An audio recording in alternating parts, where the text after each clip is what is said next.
ముఖ్యంగా మీరు 72 గంటలు అప్రమత్తంగా ఉండాల్సిందే. అన్ని డిపార్ట్మెంట్స్ అందరు అధికారులు ఇంక్లూడింగ్ కలెక్టర్స్ డిపార్ట్మెంట్ హెడ్స్ మీ కంట్రోల్ రూమ్ లను అప్రమత్తం చేసి మొత్తం యాక్టివేట్ చేసుకోవాలి. అందరినీ 24/7 మీ కంట్రోల్ రూమ్ లో ఉండి సమాచారాన్ని సేకరించి ఎప్పటికప్పుడు లోకల్ గా అప్రమత్తం చేసే పరిస్థితి వేసుకోవడానికి మీరు కరెక్ట్ గా ప్లాన్ చేసుకోవాలి. అదేవిధంగా ఈ లోతట్టు ప్రాంతాలను లోడింగ్ ఏరియాస్ పట్ల కూడా మీరు అప్రమత్తంగా పెట్టుకొని వాళ్ళందరినీ కూడా అలర్ట్ చేసుకునే దాంట్లో ఉండాలి. అదేవిధంగా ఈ సమస్యలన్నింటినీ కూడా నిరవధికంగా మీకు కమ్యూనికేషన్ ఉండాలి. ఎక్కడ ఏది జరిగినా కంట్రోల్ రూమ్ కి సమాచారం కావాలి.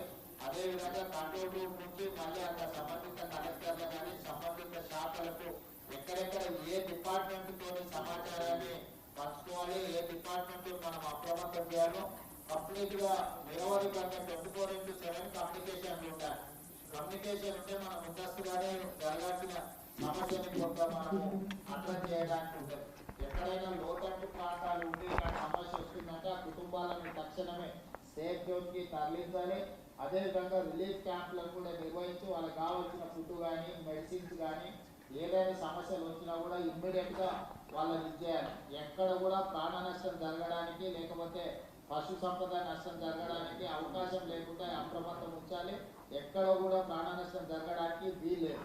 అదేవిధంగా ఈ ఎఫెక్టెడ్ ఫ్యామిలీస్ ఎవరంటే వాళ్ళకి సహాయం అందించడానికి కలెక్టర్లు వీళ్ళందరూ కూడా లోకల్ గా మీ దగ్గర ఉండే ఫండ్స్ డిజాస్టర్ ఫండ్స్ నుంచి ఇమ్మీడియట్ గా వాడుకోండి. చీఫ్ సెక్రటరీ గారితో కూడా ఏదైనా ఉంటే ఇమ్మీడియట్ గా ఫండ్స్ రిలీజ్ చేయడానికి ఉన్నా ఇట్లాంటి వాటి దగ్గర వెనుక ముందు ఆలోచన చేయాల్సిన పర్లేదు. ప్రజలకు సహాయం అందించడానికి అవసరమైన నిధులను కలెక్టర్లు ఖర్చు పెట్టండి, దాంతోనే ఇది చేసుకోండి.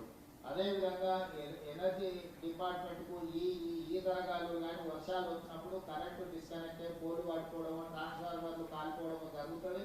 ఎక్కడికక్కడ అప్రమత్తంగా ఉంచాలి. ఎక్కడ రిస్టోర్ చేయాలి, మొబైల్ ట్రాన్స్ఫార్మర్స్ రెడీగా పెట్టుకోవాలి. ఎక్కడికక్కడ పవర్ ఏదైనా అవసరమైతే ఇచ్చేయండి. పవర్ రిస్టోర్ చేయలేకపోతే అవసరమైతే జనరేటర్స్ తోనైనా కూడా మీరు వాళ్ళని అప్రమత్తం చేసి చేసుకోవాల్సిన అవసరం ఉంటుంది. ఎక్కడైనా విద్యుత్ కానీ లేకపోతే తాగునీటి కానీ డ్రైనేజ్ వ్యవస్థ కానీ వీటన్నిటిని మీరు అప్రమత్తం చేసుకోవాలి. నిరంతరం పర్యవేక్షిస్తుండాలి.